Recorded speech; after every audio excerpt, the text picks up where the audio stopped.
Because Tiffany Stratton is so great, it is so easy to forget that she is still a rookie in this business. And for that reason, in the position she is currently in, she needs to still be protected. But Charlotte Flair, she just completely destroyed her on the mic. I mean, she completely exposed Tiffany Stratton's flaws. It was brutal, and Charlotte should be protecting her in the veteran role, not exposing her, but we're going to get into all of that and more. I'm Ben Allison, you're watching Allison Analysis, and here are my 5 key findings from tonight's episode of Friday Night SmackDown. Now, a quick disclaimer, of course, this will include spoilers from Friday Night SmackDown, so if you haven't seen that yet, well, you might want to watch it unless you don't care about spoilers. In at number 5, the Reigns, Rollins, and CM Punk segment did its job, but nothing more. It was a decent segment, not bad by any means. It was enjoyable and it did its job, like I said. It built the Mania match and it basically confirmed the Mania match, which was the aim and the objective of the segment. But the fact is, the entrances almost took longer than the segment itself.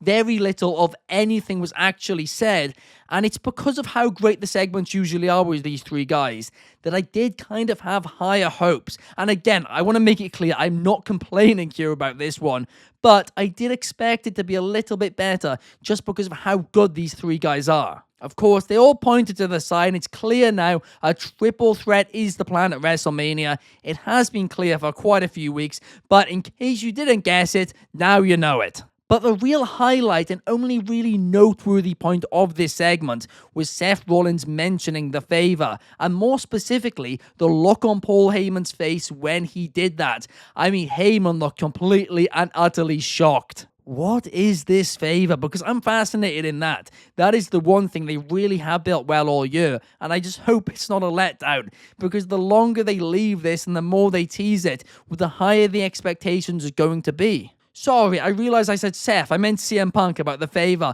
But talking about CM Punk, there was also a few weird looks in the segment between Seth and Heyman. Some people are speculating maybe they're in cahoots. I don't think there's anything to that, but who knows, because this story could go anywhere. It was also a fun brawl to the end of the show, right? It was a fun ending. It did its job, like I said. Not bad by any stretch of the imagination, just not as good as it could have been in my opinion. But they still have so many weeks to really build this.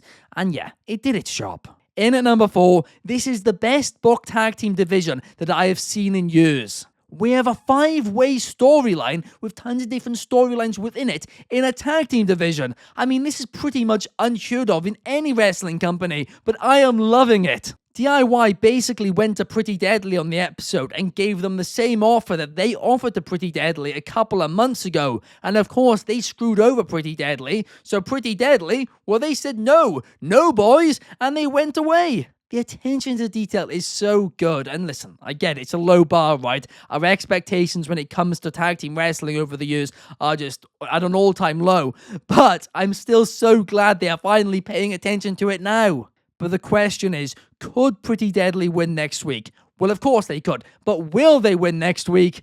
I don't think so. I mean, you guys know me. I have been on the Pretty Deadly train for years and years, right? Since they were in Progress Wrestling. I forgot what they went by. Now I can't remember it, but it wasn't Pretty Deadly then. But I was a big fan of them even then. So of course, next week I want them to win.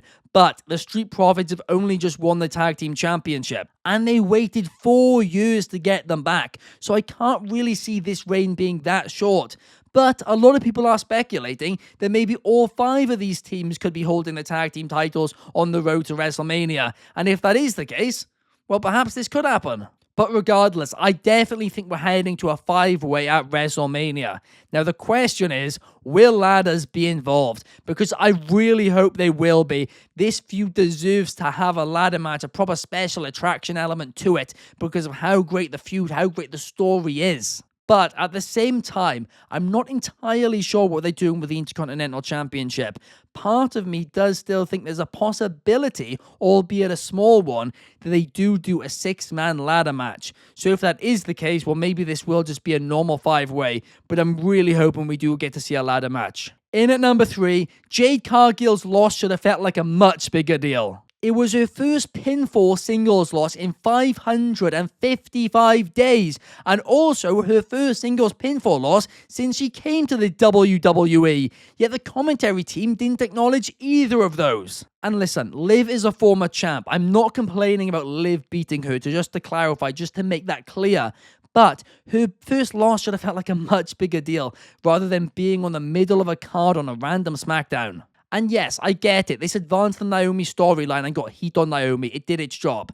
But if they really built it up like a bigger deal, like this was a bigger match, and made a bigger deal out of that win streak Jade's got, then this would have done even better for Naomi. It would have gotten her even more heat. But, and maybe I'm a little bit old-fashioned here, but a monster like Jade Cargill, right? A Goldberg-esque character, they shouldn't just be losing like this, right? Their losses should be so particular and you should be so careful with them. And just, it doesn't sit right with me. Maybe I'm too stuck in my old ways of thinking. Maybe that is the case, right? I'm a young guy, but clearly I've got an old head. But hey, on the more positive side, it did help build the Naomi storyline a little bit more.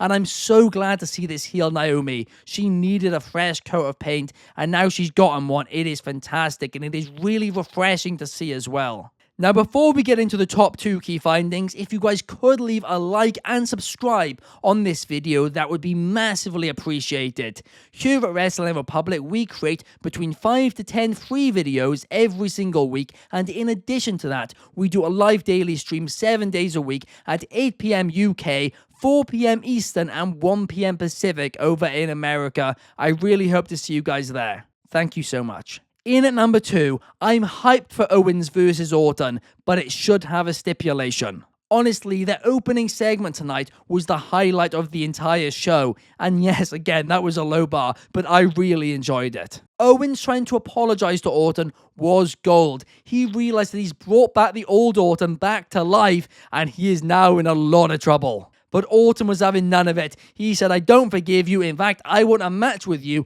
at WrestleMania." I'm genuinely so hyped for this match, right? I think it could be a banger, and the build over the next few weeks is going to be extremely fun. And of course, over the next few weeks, it will heat up even more. But the fact of the matter is, Randy Orton was on the shelf for multiple months because of a pile driver given to him by Kevin Owens, right? So this needs to be a heated feud. This needs to be a blood feud. And therefore, I do think at WrestleMania, this should have a stipulation. I mean, there's a variety of options they could do. A no-holds-barred match I do think makes the most sense, but they could also do a last man standing or something like that. But just give it something, a little bit of violence on the WrestleMania card to, kind of break the flow from all the singles matches on the card. Because I do think quite regularly at WrestleMania that they lack stipulations in matches. When it's singles match, tag match, singles match, it can feel a little boring. It's a long show, right? So having, a bit of an extreme match in there,